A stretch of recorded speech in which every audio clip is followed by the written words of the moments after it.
அனைத்து இந்திய அண்ணா திராவிட முன்னேற்ற கழகத்தினுடைய பொதுச் செயலாளர்களுடைய ஆணைக்கிணங்க திருப்பூர் புறநகர் மாவட்டத்தில் ஒவ்வொரு ஒன்றியத்திற்கும் உட்பட்ட ஊராட்சி வாரியாக கிளைக்கழக செயலாளர்கள், நிர்வாகிகள் மற்றும் உறுப்பினர்களை சந்திக்கின்ற நிகழ்ச்சி தொடர்ந்து இந்த ஒரு வார காலமாக நடைபெற்று வருகிறது.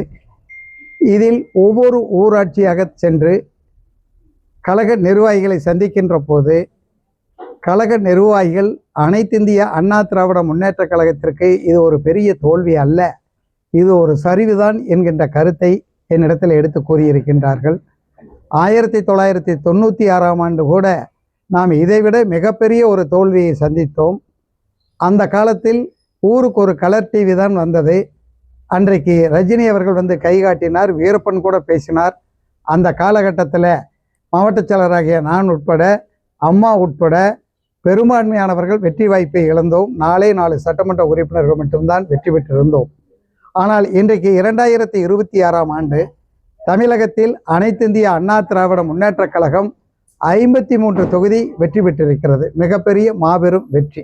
அது மட்டும் அல்ல, தமிழகத்தில் போட்டியிட்ட அனைத்து கட்சி தலைவர்களில் அனைத்திந்திய அண்ணா திராவிட முன்னேற்ற கழகத்தினுடைய பொதுச் செயலாளர் அண்ணன் எடப்பாடியார் அவர்கள் கிட்டத்தட்ட சுமார் 1 லட்சம் வாக்குகளுக்கு பக்கம் வித்தியாசத்திலே மாபெரும் வெற்றியை பெற்றிருக்கிறார். ஸ்டாலின் அவர்கள் தோற்றுவிட்டார். நயினார் நாகேந்திரன், செல்வ பெருந்தகை, சீமான் போன்ற தலைவர்கள் எல்லாம் தோல்வியுற்ற நேரத்திலும் கூட அனைத்து இந்திய அண்ணா திராவிட முன்னேற்ற கழகத்தினுடைய பொதுச் செயலாளர் மாபெரும் வெற்றி பெற்றிருக்கிறார். இந்த இயக்கம் என்பது ஒரு ஒரு வரலாற்று சிறப்பு மிக்க அனைத்து தரப்பு மக்களும் ஏற்றுக்கொண்ட ஒரு மிகப்பெரிய இயக்கமாகும். இந்த இயக்கத்தை பற்றி தமிழகத்தினுடைய முதலமைச்சர் விஜய் அவர்கள் திருச்சியிலே நடந்த கூட்டத்தில் அல்லு சில்லு தீந்து போன சக்தி என்று பேசியிருப்பது உண்மையிலேயே கண்டிக்கத்தக்கது.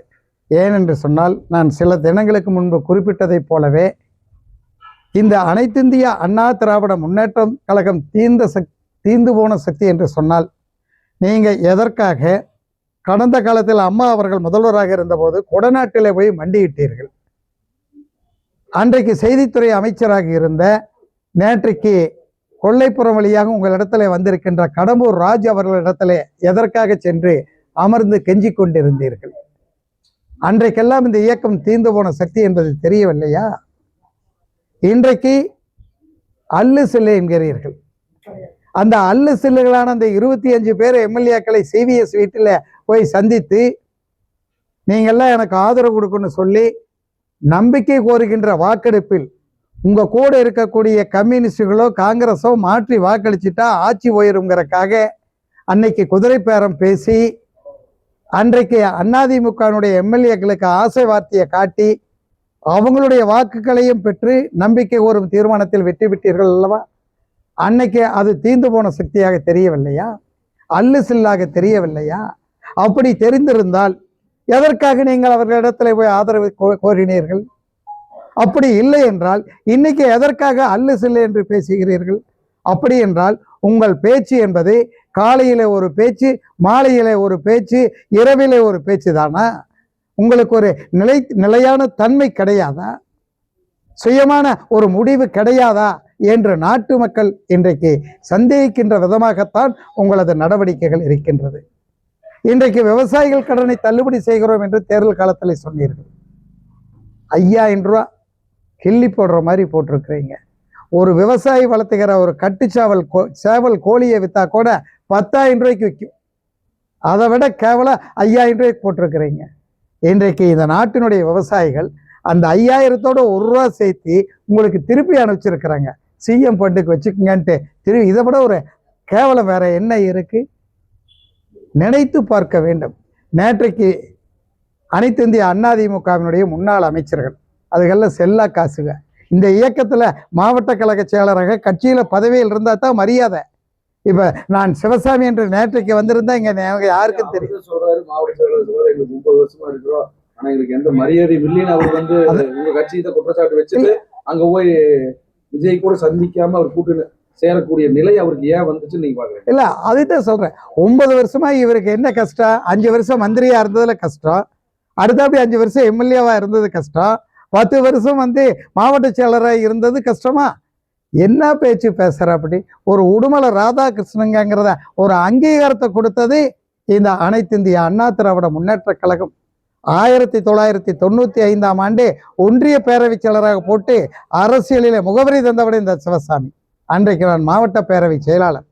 ஒன்றிய பேரவை செயலராக முகவரி கொடுத்து இந்த இயக்கம் உங்களை படிப்படியாக வளர்த்து ஒரு அமைச்சர் என்ற உயர்ந்த அந்தஸ்தை கொடுத்தது. நேற்றைக்கு உங்க நிலைமை என்ன? போய் விஜய் சந்திச்சு நேரில் சேர முடிஞ்சுதா? ஒரு புஷி ஆனந்த், ஒரு ஆதவ அர்ச்சனா தலைமையில் கட்சியில் இணையறீங்க. அது எப்படி? கட்சி ஆபீஸினுடைய முன்வழியா போகல, பின்புற கேட்டில் போய் நிற்கிறீங்க. 2 மணி நேரமா காத்து கிடக்குறீங்க. கேட்டை திறந்ததையுமே சினிமா கொட்டையில முண்டி அடிச்சுட்டு டிக்கெட் வாங்குற ஓடுற மாதிரி உள்ள ஓடுறீங்க. கேவலம். அமைச்சராக இருந்து அந்த அந்த பதவி சுகத்தை அனுபவித்த இவர்களால் அந்த பதவியை இல்லாமல் இருக்க முடியாமல் தனக்காக, தன்னுடைய சுயநலத்திற்காக தன்னை உருவாக்கிய இந்த கட்சியை இன்றைக்கு புழுதிவாரி தூட்டிவிட்டு சென்றிருக்கின்றார்கள். அவர்கள் பேசலாம். இதற்கு தக்க பதிலடி மாவட்டத்திற்குள்ளும் ஒவ்வொரு கிராமத்திற்கும் செல்லுகின்ற போது ஒவ்வொரு கட்சியினுடைய தொண்டனும் இதற்கு கேள்விகளை கேட்பான் என்பதையும் இங்கே நான் நினைவூட்ட கடமைப்பட்டிருக்கிறேன். போகும்போது அவருடைய ஆதரவாளர்கள் சேர்ந்துதான் அவங்க போனதாக கணக்கு வரும். ஆதரவு 1.5 கோடி பேர் கொண்டிருக்கக்கூடிய இயக்கம் அனைத்து இந்திய அண்ணா திமுக. ஒரு தொகுதியில 100 பேர் போறாங்கன்னு வச்சுக்கோங்க. மொத்தமே 234 தொகுதி, 25,000 பேர் டிவிக்காவுக்கு போயிட்டா 1.5 கோடி பேர் இருக்கக்கூடிய இந்த இயக்கம் என்ன கெட்டு போயிருமா? ஒன்னும் அழிக்க முடியாது. இந்த பஸ் என்பது இடம் முடிக்காம ஃபுட்போர்டுலையுமே மேல டாப்லையும் உட்கார்ந்துட்டு போயிட்டு இருக்கிறாங்க. அதுல இருந்து 2 கலண்டு ஒழுகிறதுனால அந்த பஸ்ஸுக்கு ஒரு கலெக்ஷன் இல்லை, பேசஞ்சர் இல்லைன்ட்டு நினைக்க வேண்டியதே இல்லை. இங்க இடம் இல்லாம இருக்கு. இன்னைக்கு நான் கீழே போறேன், ஒவ்வொரு கிளைக்கும் போறேன், இளைஞர்கள் முதல் பெரியவர்கள் வரை இருக்கிறாங்க. அவங்கெல்லாம் சொல்ற தவறு, அவங்கெல்லாம் சொல்ற கருத்து என்னன்னு கேட்டீங்கன்னா, வீடு வீடா போய் நாங்க ஓட்டு கேட்டோம், எங்க வீட்டில் உட்கார்ந்து எங்க பசங்க பிள்ளைகிட்ட நாங்க ஓட்டு கேட்க தவறிட்டோம். சினிமாங்கிறது வேற, அரசியலுங்கிறது வேறங்கிறத புரிய வைக்க தவறி ஒரு சில வாக்குகள் மாறி விழுந்ததுனால தான் நம்ம வெற்றி வாய்ப்பை இழந்தோம். எனவே இந்த ஆட்சி என்பது ஒரு மாயையில் வந்த ஆட்சி. இந்த செல்போன் 30 வருஷம் கழிச்சு 96ல் ஒரு கலர் டிவி, இன்னைக்கு டச் ஃபோன், ஃபேஸ்புக், ட்விட்டர், இந்த உலகத்துல ஒரு மாயையா வந்தது. இதைத்தான் ஒரு கிராமத்துல ஒரு பையன் சொன்னா, அவங்க அப்பாவை அவங்க பையனை பிடிச்சி திட்டுறான். பேட்ச் கேட்டு போய் நான் விசிலுக்கு ஓட்டு பாட்டோம் பாருன்ட்டு. அப்போ அந்த பையன் சொன்னா, நான் தான் சின்ன பையன், எனக்கு புத்தி இல்லை, நீ வயசானவன் தானே, என் பேட்சை கேட்டு நீ எனக்கு ஓட்டு பாட்டோம், உனக்கு புத்தி இல்லையான்ட்டு நீ திருப்பி கேட்கறான். விசிலுக்கு வாக்களித்த மக்கள் தங்களுடைய தவறுக்கு வருந்தி கொண்டிருக்கின்றார்கள். எனவே வருகின்ற காலகட்டத்தில் இது டிவிகேவிற்கு ஒரு மிகப்பெரிய வீழ்ச்சியை ஏற்படுத்தும், அதிமுகவுக்கு ஒரு மிகப்பெரிய எழுச்சியை ஏற்படுத்தும். இன்றைக்கு டிவிகேவில் இணைந்திருக்கக்கூடிய முன்னாள் அமைச்சர்கள் எல்லாம் முகவரி இல்லாமல் காணாமல் போவார்கள் என்பதை இந்த பேட்டியின் வாயிலாக சொல்லி அமர்கிறேன். உள்ளாட்சி தேர்தல் தயாராகிட்டீங்களா? இல்ல உங்க அடிப்படை கட்டமைப்பை மீண்டும் ரெஃப்ரெஷ் பண்ணிட்டு இருக்கீங்களா நீங்க? இன்றைக்கு நாங்க எடுத்திருக்கிற முடிவு, எங்களுடைய ஒவ்வொரு ஊராட்சி வாரியாக சென்று எங்களுடைய கட்சி நிர்வாகிகளிடத்தில் அவர்களுக்கு இந்த வெற்றி வாய்ப்பை பெற முடியவில்லையே என்கின்ற ஒரு ஆதங்கம், வேதனை இருக்கும். அவர்களுக்கு தைரியத்தையும் ஊக்கத்தையும் கூறி, இந்த தோல்வி என்பது நிரந்தரமானதல்ல, அடுத்து வரக்கூடிய உள்ளாட்சி தேர்தலுக்கு நாம் வெற்றி பெறுவோம் என்பதற்கு எடுத்துக்காட்டாக 96 தேர்தலை நினைவு கூறி, அந்த 96 தேர்தலில் நானும் சட்டமன்ற உறுப்பினராக போட்டியிட்டு வெற்றி வாய்ப்பை இழந்தவன். அடுத்த 4 மாத காலத்தில் நடைபெற்ற அந்த உள்ளாட்சி தேர்தலில் முதன்முறையாக அறிமுகம் செய்யப்பட்ட மாவட்ட ஊராட்சி உறுப்பினர் பதவிக்கு போட்டியிட்டு 4500 வாக்கு வித்தியாசத்தில் வெற்றி பெற்றேன். அதனால் அடுத்து வரக்கூடிய உள்ளாட்சி தேர்தலில் நாம் வெற்றி பெற முடியும், அதற்கு திட்டமிட்டு செயல்படுங்கள் என்று பல்வேறு தேர்தல் வியூகங்களையும் அவர்களுக்கு இப்போது நான் கற்றுக் கொடுத்து ஆலோசனை சொல்லி வருகிறேன். அதே போல 1998 நடைபெற்ற நாடாளுமன்ற தேர்தலில் அதிமுக மாபெரும் வெற்றி பெற்றது. இன்றைக்கு இந்தியாவினுடைய துணை ஜனாதிபதியாக இருக்கக்கூடிய சிபி ராதாகிருஷ்ணன் அன்றைக்கு கோவை நாடாளுமன்ற தொகுதியினுடைய வேட்பாளராக வெற்றி பெற்றார். எனவே அனைத்து இந்திய அண்ணா திராவிட முன்னேற்ற கழகம் என்பது யாராலும் அசைக்க முடியாத சக்தி. இந்த தேர்தலில் வெற்றி வாய்ப்பை இழந்திருக்கலாம். அடுத்து வரக்கூடிய உள்ளாட்சி தேர்தலாகட்டும் மற்றும் அனைத்து தேர்தல்களிலும் கட்டாயம் அதிமுக வெற்றி பெறும். இந்த மாவட்டத்திற்கு உட்பட்ட தாராபுரம் சட்டமன்ற தொகுதியில் இடைத்தேர்தல் வரும். அந்த இடைத்தேர்தலில் சென்ற முறை வாங்கிய 16,000 வாக்கு வித்தியாசத்தை காட்டிலும் ஒரு 25,000 வாக்குகளுக்கு கூடுதலாக வித்தியாசத்தில் வெற்றி பெறுவோம் என்பதையும் நான் இங்கே நினைவுபடுத்த கடமைப்பட்டிருக்கிறேன். அண்ணாமலை வந்து கட்சி ஆரம்பிச்சிருக்காரு. இதனால உங்களுக்கு எந்த விதத்துல பாதிப்பு ஏற்படுங்கிறீங்களோ அதை எப்படி பாக்குறீங்க நீங்க? அதாவது ஒவ்வொரு முறையும் வருஷத்துக்கு ஒருக்கா புதுசா ஒவ்வொருத்தர் கட்சி ஆரம்பிச்சுக்கிட்டே இருப்பாங்க. கட்சி ஆரம்பிக்கின்றவங்க எல்லாம் எல்லாருமே நிலைச்சு நின்னாங்கன்ட்டு சொல்ல முடியாது. இப்போ கமலஹாசன் கட்சி ஆரம்பிச்சா அப்படி, இப்போ எங்க போய் நிற்கிற அப்படி? அது மாதிரி அண்ணாமலை ஒரு நல்ல பேச்சாற்றல் உள்ள ஒரு தலைவர்.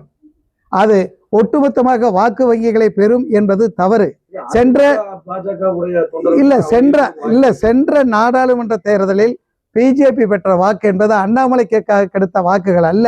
மோடி இந்தியாவினுடைய பிரதமராக வர வேண்டும் என்பதற்காக நடுநிலையில் இருக்கக்கூடிய பலர் அந்த பிஜேபிக்கு வாக்களித்தார்கள். அதுதான் காரணமே தவிர அதெல்லாம் பிஜேபி அண்ணாமலைக்காக விழுந்த வாக்கு என்று சொல்லுவது தவறு.